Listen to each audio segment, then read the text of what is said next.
Welcome back to Learn Astrology with Mary. My name's Mary English. You can find me at www.maryenglish.com, maryenglish.co.uk and UK Astrologer. Just to let you know that I've been busily editing my website and near enough everything on there is working as it should do, because this is the thing to do during a Mercury retrograde, which is where we are at the moment, which doesn't finish until the 30th of November.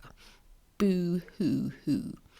However, I'm going to be making an announcement today, and I've mentioned it on a previous podcast, so I'm going to give you much more details about it today, so you're going to be completely up to speed.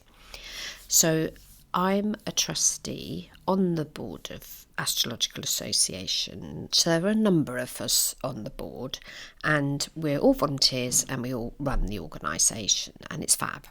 And as trustees, it's our job to make sure that the Astrological Association is running as it should, because we're registered as a charity at the Charity Commission. So we've got members that do our social media, we've got members that organise our conference, we've got members that do the journal and edit it, people that stick things in envelopes and post them out to people, people that answer telephones and emails, people that run the organisation, people that do the financial side of things, people that do the social side of things. There's a whole bunch of us, and we've all got different tasks and jobs and things that we do together. And then we've got what we call subcommittees, and I'm on the subcommittee for the International Astrology Library online. Now, I hope I mentioned a few weeks ago that I'd taken a trip to Wales to meet Philip Graves, who is the custodian of the Astrological Library. So the Astrological Association owns a library, so we have our own books, and Philip Graves also has a library.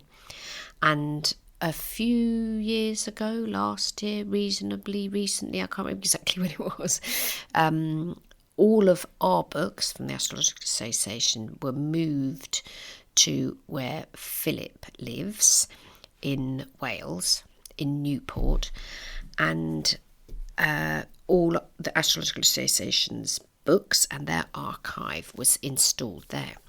And Philip himself is an antique book collector only of astrology books.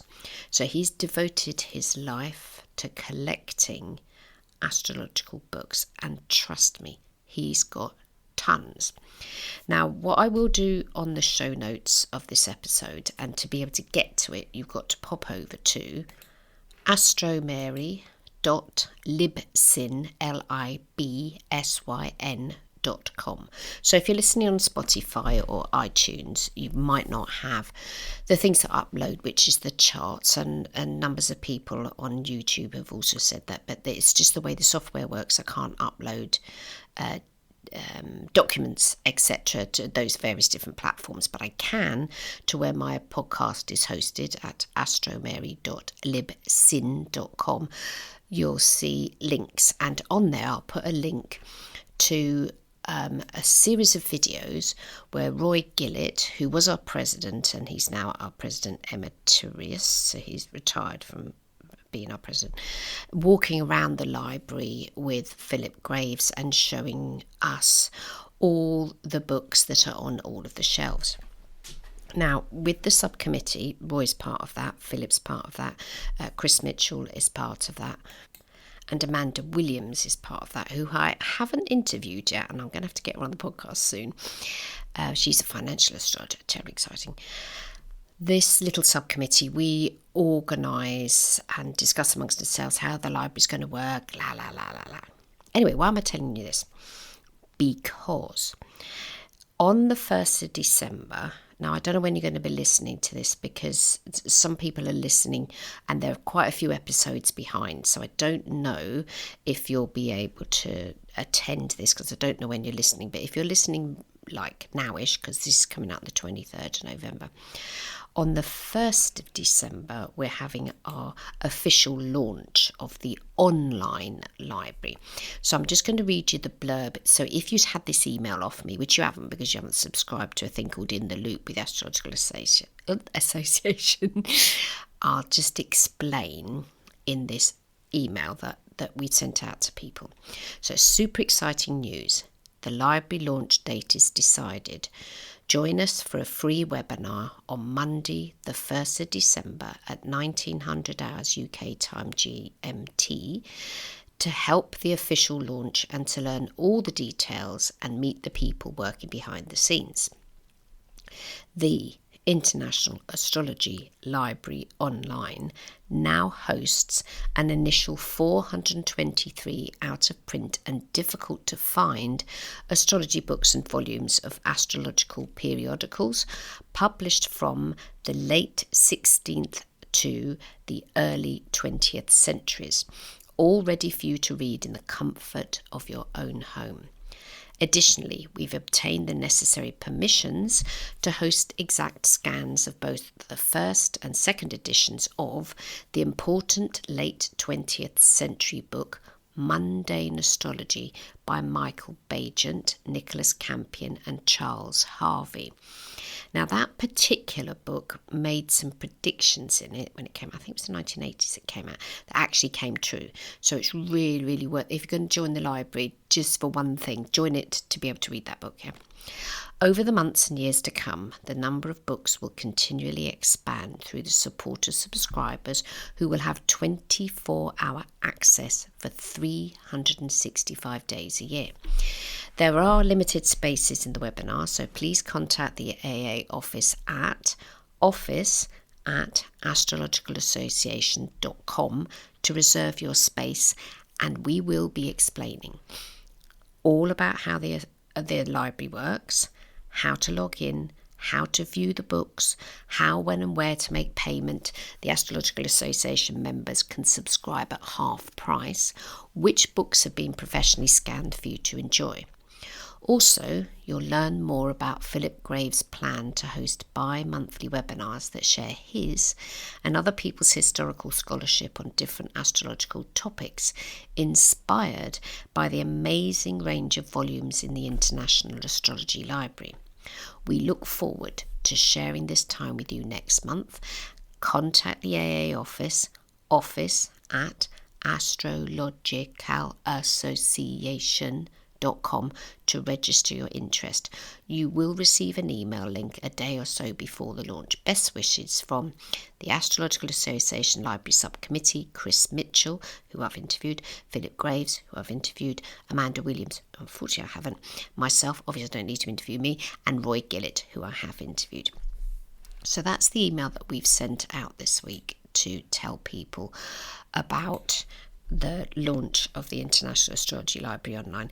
And what it basically means in English is Philip Graves has scanned these ancient books. Okay, so these are books dating back to the year dot, and they are fabulous. Now you can see one or two of them on we did like what's called a soft launch, and I'll put the link to that on the show notes. So wherever you're listening to this episode, please go over to the show notes for it, because on there will be the links to the Astrological Association, so you can see the videos. 4 videos of Roy, I think 4 or 5 videos of Roy walking around the physical library, which is what I did a few weeks ago, showing where all the books are and how he's filed them and all the periodicals. So he's got every edition of Dell horoscope. I'm sure that's right. And also in the show notes is the chart that we're going to be talking about today, and the link to the YouTube video for the soft launch.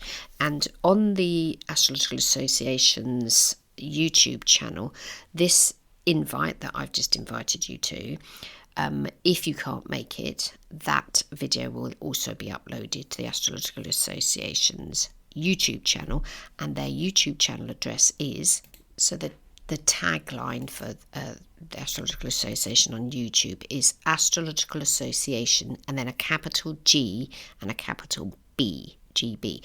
There is another Astrological Association YouTube channel on there, but we don't use that one anymore. You have to go to the new one, which is Astrological Association GB. So that's Great Britain, yeah.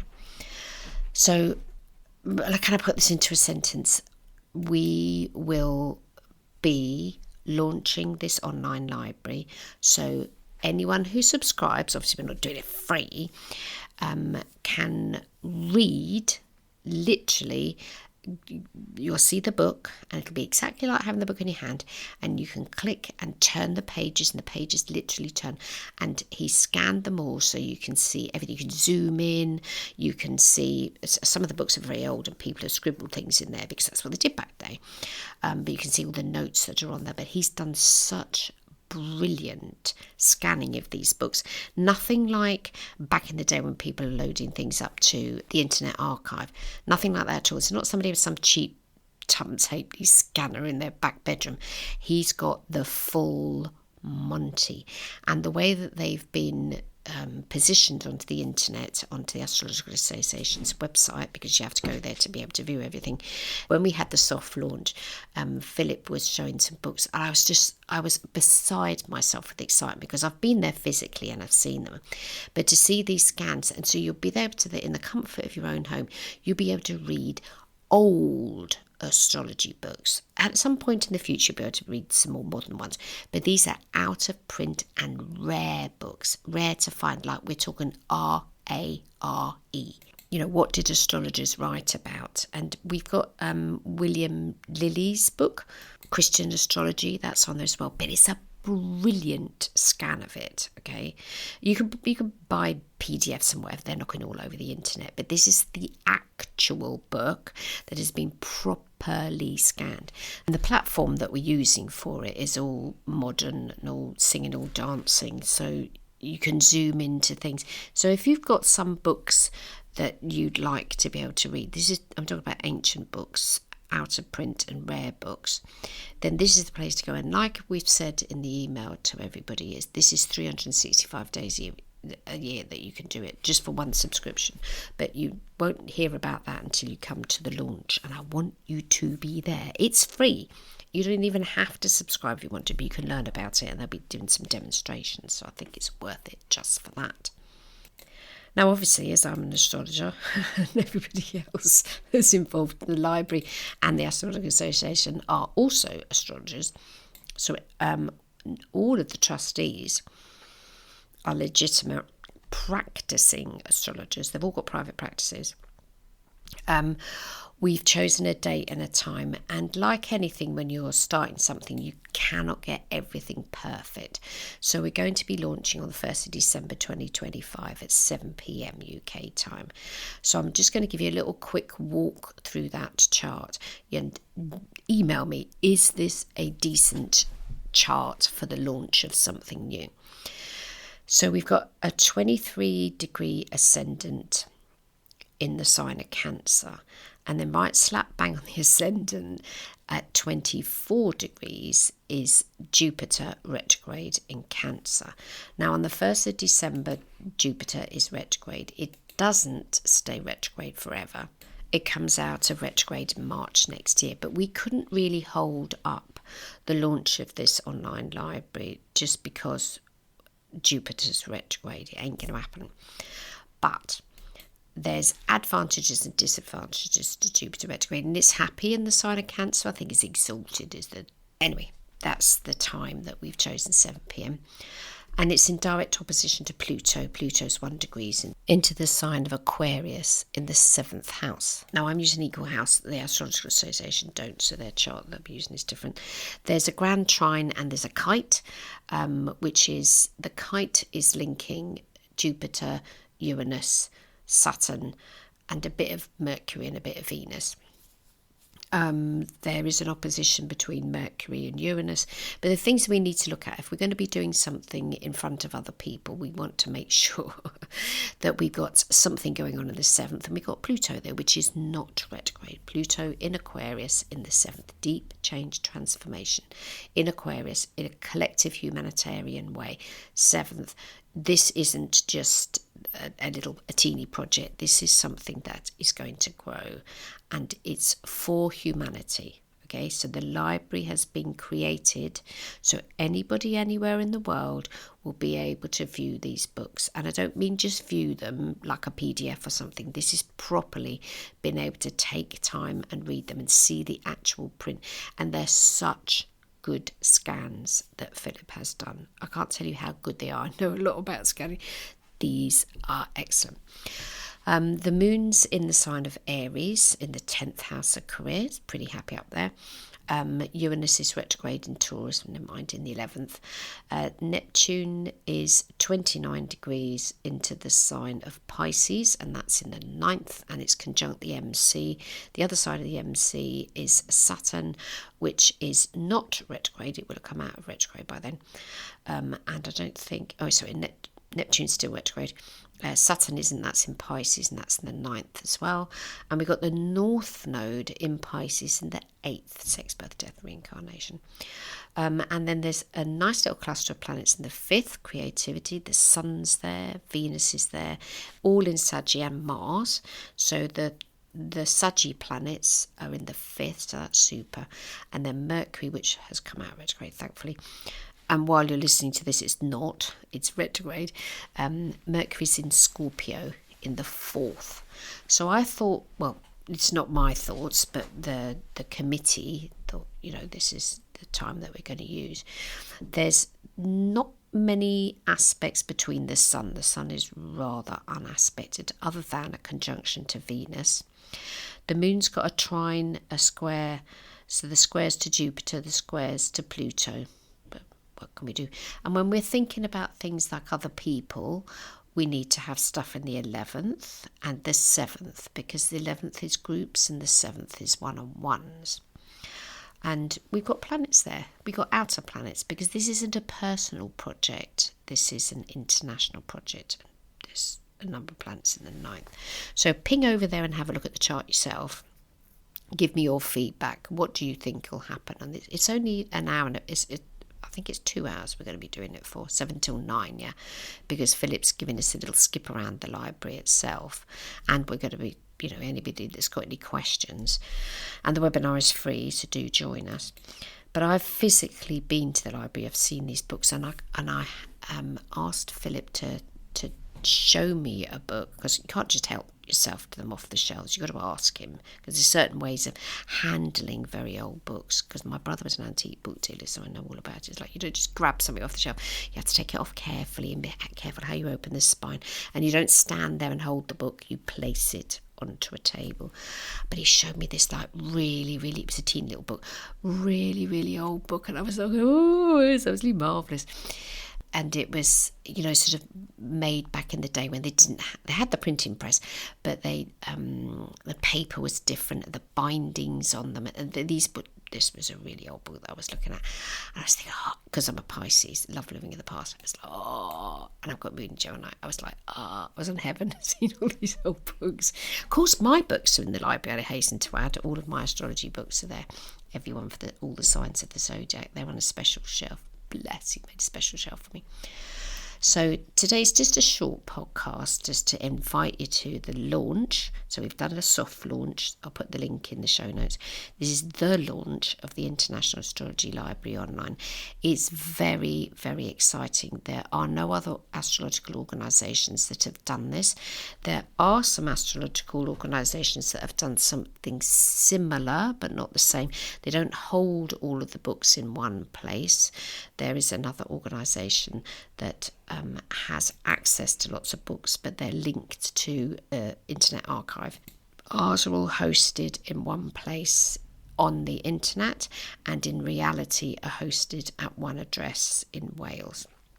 So to have access, you'll be able to read all of these astrological books. So, what did they write about? How did people tackle astrology back then? Which books were important? Obviously, there's a number of books by Alan Leo. So, yeah, do join us. just a quick podcast. Pop over to the Astrological Association, go to the show notes, send me an email. If I was just talking rubbish, then send me an email, mary@maryenglish.co.uk. But the launch of the library, I'm excited about it. I don't know if you can tell, but I'm excited about it because it's unique. It's never been done before, and we've done it so that anyone that's of astrological interest anywhere in the world will be able to have access to be able to read these books in the comfort of their own home. So I hope you have a fab week, and I'll be back next week. And as I say, I've got to get Amanda onto the podcast, so maybe that's who we'll have next week. So I hope you have a fab week. I'll be back next week. Bye-bye now.